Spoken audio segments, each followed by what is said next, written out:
it's Jazz from Blak Property. Today, the topic of our conversation is mould. We've got our Sutherland Shire mould specialist here, Peter from Mamba Mould, along with our two property managers, Lara and Katrina, who's going to ask Peter some questions. So Peter, what is mould? Mould is a type of fungus that grows in damp, humid environments.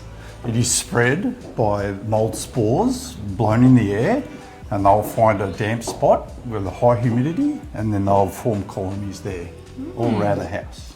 Okay, so what are the main reasons why mould start to appear in the property? Okay, the main reasons are poor ventilation in the property. Even in winter, you need to ventilate your property.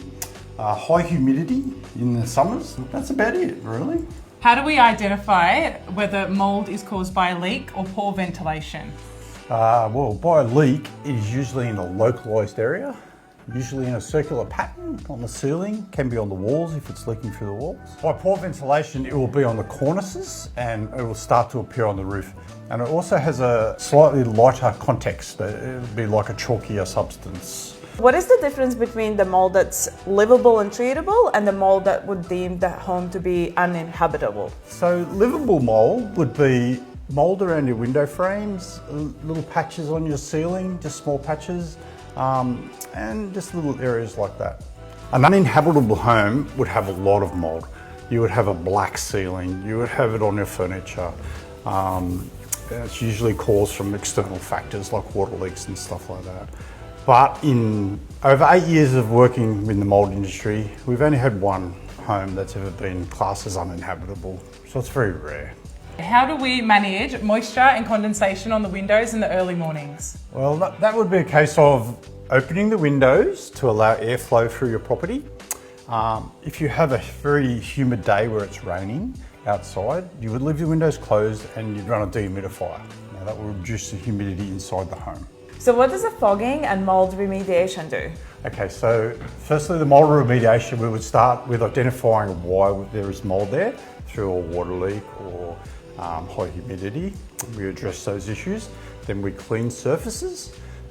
Mould drops spores and reproduces elsewhere. So we also have a HEPA filter, air scrubber we use in the house at the same time.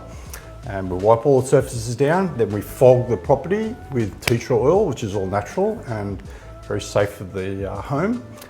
If it's a very high amount of mould, we can use an antimicrobial solution in there as well, but that's not always required.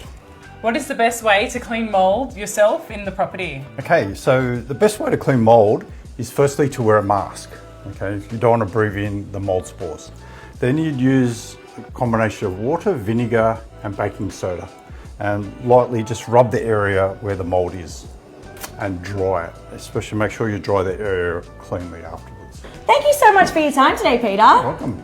So now, can you let everybody know about how they can find you and use your services? Well, you can find us on the internet, mambamouldremoval.com.au. We work exclusively in the Sutherland Shire. Any property agent can direct you to us. That's right. And also Facebook, Instagram, Google Business. Perfect. We're there. Well, I'm sure everyone in the Sutherland Shire will be looking you up. Thank you very so much for your time today. Have a good day.